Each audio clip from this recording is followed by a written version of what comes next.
స్వాములందరికీ స్వామి శరణం. హైదరాబాద్ టు శబరిమల మహాపాదయాత్ర ఈరోజు డే 17లో భాగంగా ఇప్పుడైతే మనం కర్ణాటక బార్డర్ని క్రాస్ చేయబోతున్నాం. ఇప్పుడు మేము ఇంకా ఆల్ట్ నుంచి 2 కిలోమీటర్స్ దూరం ఉంది. ఇప్పుడు 1 కిలోమీటర్ అయితే వచ్చేసినాం. పంచ కట్టుకుని బార్డర్ పూజకి అయితే రెడీ అవ్వాలి. మా కారు ఉంది ఇక్కడే, అది అక్కడ రెడ్ కలర్ కారు ఉంది, అదే అక్కడికి వెళ్ళి పంచ కట్టుకుని పూజకి రెడీ అవుతాను.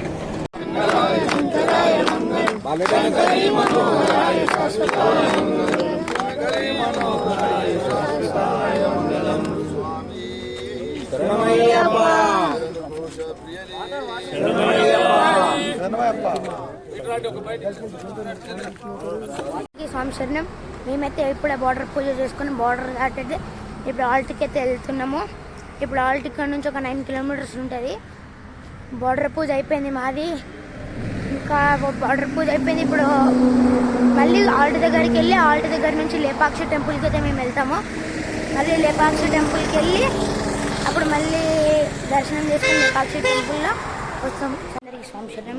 మేమైతే ఇప్పుడే లేపాక్షి టెంపుల్కి అయితే వచ్చేసినాం. ఇక్కడ నుంచి మేము దర్శనం చేసుకుని మళ్ళీ రిటర్న్ మా ఆల్ట్కి అయితే వెళ్ళిపోతాం. స్వామి శరణం. ఇప్పుడైతే మేము లేపాక్షి టెంపుల్కి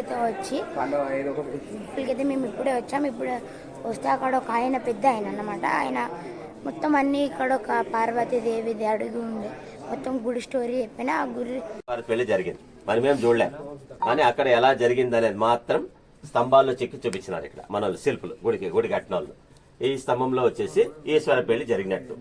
ఇక ఈశ్వరుడు పార్వతికి పెళ్లి జరుగుతాడు. పూజారి వచ్చినాడు. మనకైతే పూజారి వస్తాడు కదా, ఈశ్వర పెళ్లి కాబట్టి ఋషి వచ్చినాడు. ఆ ఋషి పేరు కూడా అగస్త్య మహాముని వచ్చినాడు. పెళ్లి చేపించి ఈశ్వరకి బాసికం కట్టారు. మన ఇంట్లో కడతారు కదా, అలా ఆ విధంగా పార్వతీదేవి కూడా బాసికం అని కడతారు. మీకు కూడా ఐడియా ఉంటుంది, బాసికం పెళ్లి కొడుకు కడతారు కదా అట్లా. ఈశ్వరుడు పార్వతి 4 వేలు పట్టుకున్నాడు. ఎందుకంటే 4 వేదాలు ఉన్నాయి. ఋగ్వేద, యజుర్వేద, సామ, అథర్వణ వేదం. 4 దిక్కులు ఉన్నాయి. తూర్పు, పడమర, ఉత్తర, దక్షిణ. ఆ విధంగా 4 వేదాల సాక్షిగా, 4 దిక్కుల సాక్షిగా నేను నిన్ను భార్యగా స్వీకరిస్తా ఉన్నానని దీని అర్థం. ఈ తర పెళ్లి జరుగుతా ఉంది కైలాసంలో చూపెట్టేస్తున్నారు. ఈ పెళ్లి చూసేకి ఎవరెవరు వచ్చినారు? మన ఇంట్లో పెళ్లింట్లో అయితే ఎవరు వస్తారు? ఇప్పుడు చుట్టాలు వస్తారు కదా. అటు ఈశ్వర పెళ్లికి దేవతలంతా వచ్చి ఆడున్నారు. ఋషులు కూడా వచ్చినారు. ఎవరెవరు వచ్చింది వాళ్ళ పేర్లు చెప్తా, మీరు ఆడికి రావాలి. నాడు ఈశ్వరునికి అలంకారం చేస్తారు పెళ్లి కొడుకుగా. ఈ విధంగా అల్లుని కాళ్ళు గడగలనేసి పార్వతి తల్లి వచ్చింది మైనాదేవి చేతిలో పూలు పట్టుకొని. పార్వతి తండ్రి వస్తాడు, ఈయన హిమవంతుడు చెంబులో నీళ్లు తీసుకొని వస్తాడు అల్లుని కాళ్ళు గడిగి కన్యాదానం చేద్దామని. ఆయన దేవేంద్రుడు వచ్చి తూర్పుకు నిలబడ్డాడు. చేతిలో వజ్రాయుధం పట్టుకుని ఐరావతం ఏనుగు పైన వస్తాడు.